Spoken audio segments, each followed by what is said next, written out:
You have a glow that only comes from God being within you. Okay, that's are going through a major rebirth. You're going through major transformations. Comment below. I am ready for the biggest transformation of my life. Okay, I know this is gonna ruffle some feathers. Why is it that all you ladies who dislike arrogance and like humbleness want a life that is so extra and lavish? You want a six-figure man, you want a high-value man and doing all this stuff.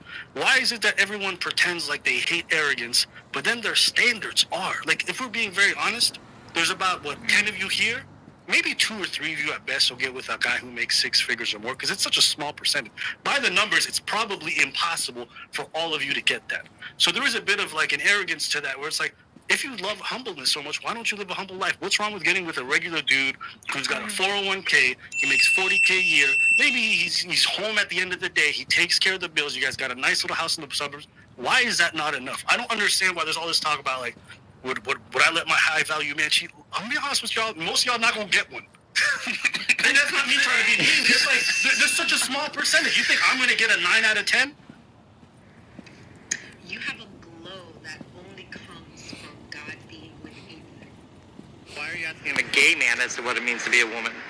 You should be asking women what it means to be a woman, especially trans women, what it means to be a woman. I'm asking all kinds of people. Can anyone have an opinion about it? Only people who are women. Gay men don't know nothing about what it means to be a woman.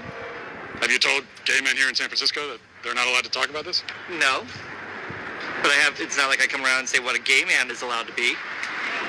So you're saying if you're not a woman, then you shouldn't have an opinion. Where does a guy get a right to say what a woman is? Women only know what women are. Are you a cat? No. Can you tell me what a cat is?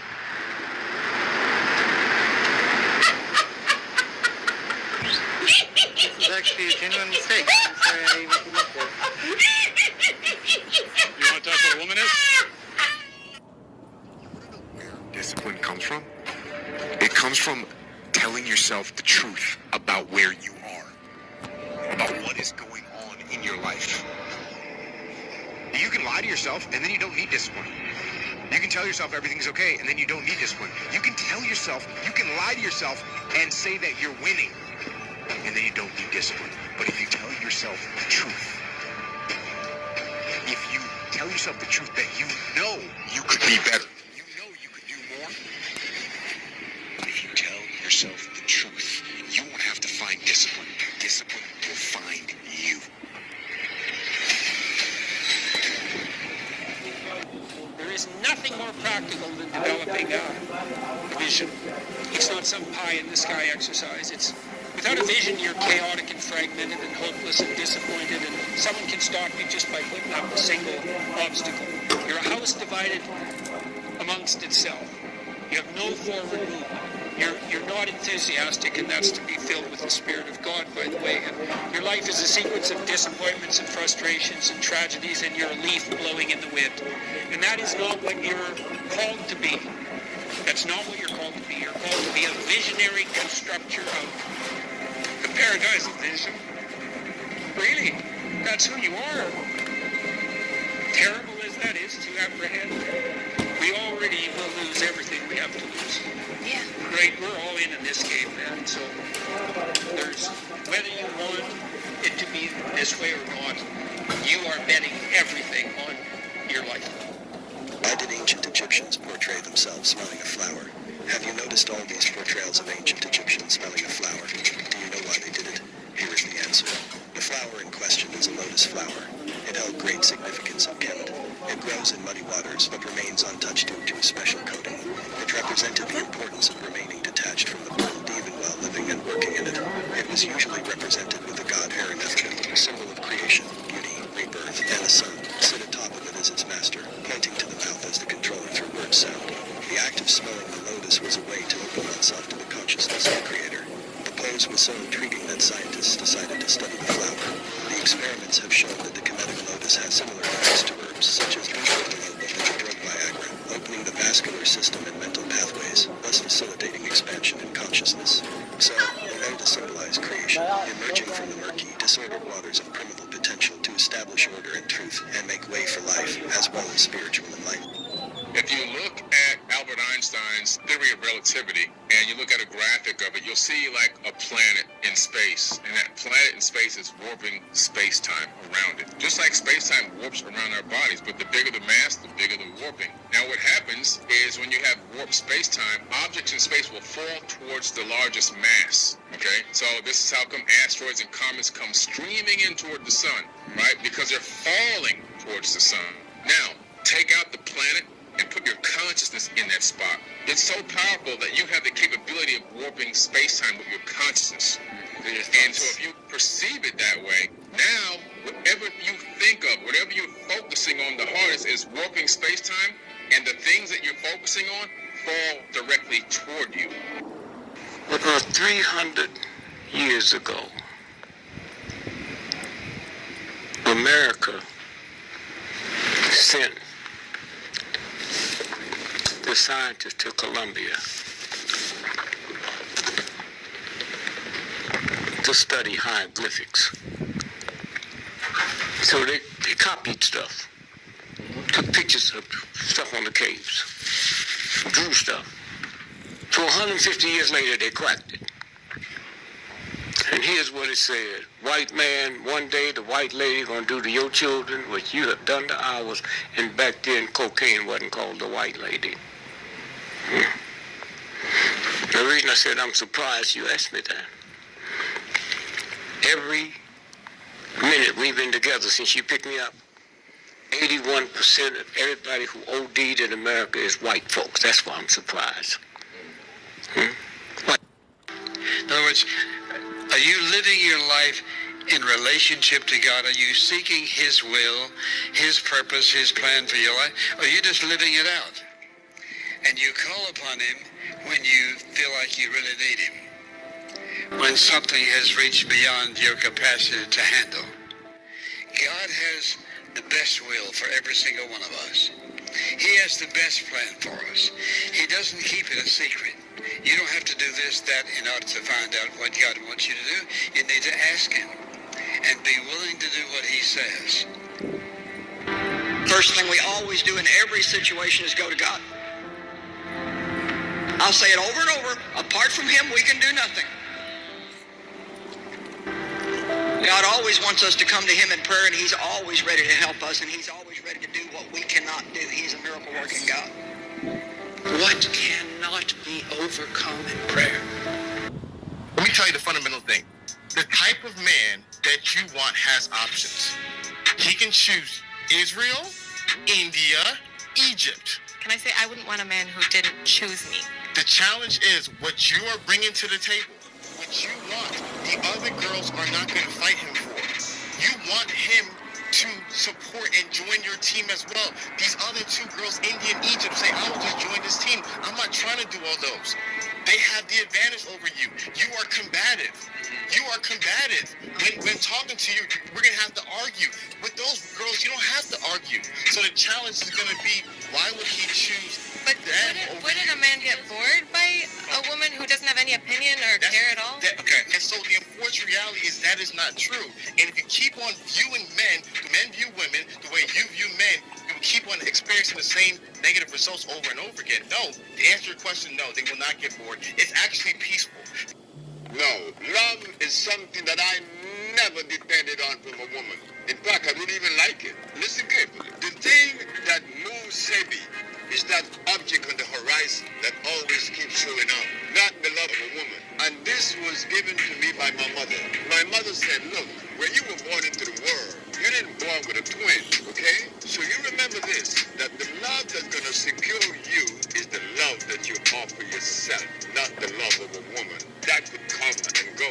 I've been married 4 times. I came home and found my wife in bed with another man. I didn't even feel bad. I've been good. My grandfather always said, get another twin. Beautiful. Look, these are the things that we need to cultivate, not the dependency of another. Why should you be dependent on me for love? On yourself. That love that you have for you, that love would never die. But if you depend on me, why would you want to do that?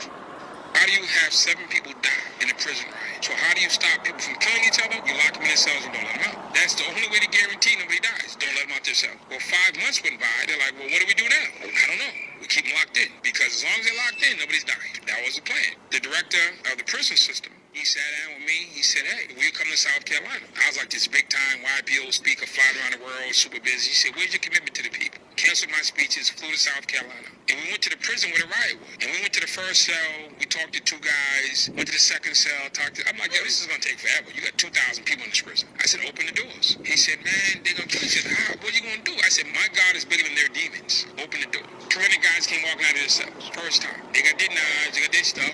Dude said, who the hell are you? So I'm the motherfucker that got your door open. That's what the hell I am. We had a conversation about their attitudes, their behaviors, their wants, their dreams, their families. And we had a conversation about freedom, about going home and being successful. Over 6 days, we spoke at 10 prisons. We spoke to 8,000. See how simple that is? Ancient alphabet, bar none, has always from day one.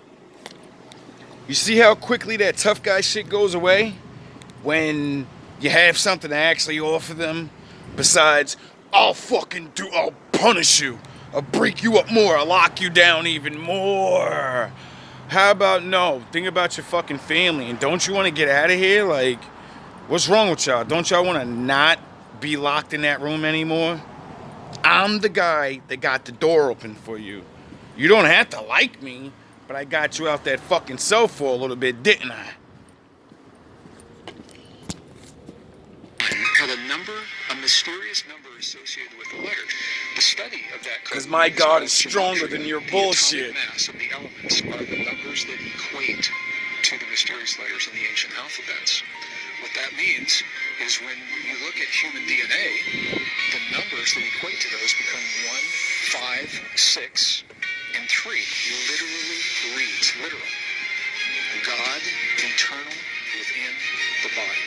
It is in Hebrew and Aramaic and Sanskrit, 3 of the root languages. If there's really? Underlying life itself, it would make tremendous sense to me that who or whatever is responsible would somehow have left a sign.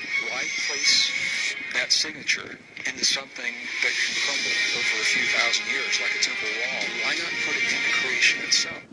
Jesus got married, never got crucified. As a matter of fact, the Sinai Bible, which predates the King James Version of the Bible, there was never a crucifixion. Didn't happen. It was added to the Bible by the Romans as they combined all their pagan and non-pagan holidays and everything else into one book and decided if we get the people under this one roof, instead of fighting them, we can keep them under this one thing. We can take their money every week. We can make them pay taxes. We can make them send us offerings. And so that's what they decided to do.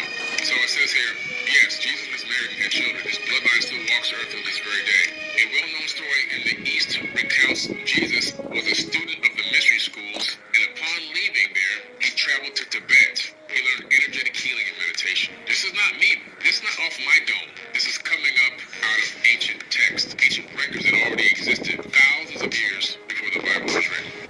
I gotta tell you, the way white women somehow hijack the woke movement, generals around the world should be analyzing this. The woke movement was supposed to be about people of color, and it was about that for about 8 seconds. And then somehow, white women swung their Gucci-booted feet over the fence of oppression and stuck themselves at the front of the line. My name is her, with my SUV and my heated seats. You have no idea what it's like to be me. Trash and white guys. The nerve. Where's the camera? The nerve of you white women. You guys stood by us toxic white males through centuries of our crimes against humanity. And occasionally, when you wanted to sneak off and hook up with a black dude, if you got caught, you said it wasn't consensual. Yeah, that's what you did. So why don't you shut up, sit down next to me, and take your talking to? Lord help us. Listen to this. I didn't say it. A white man said it. But he's very smart, so he's a comedian. So everybody laughs at him and goes, ha ha ha. But he's saying the fucking truth. You stole our movement. Just like other movements. Just like things. See?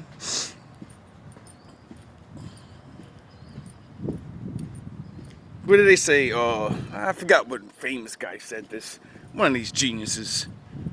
Imitation is a form of flattery. And then I mixed that with like Buddha and shit. And like, there's only love.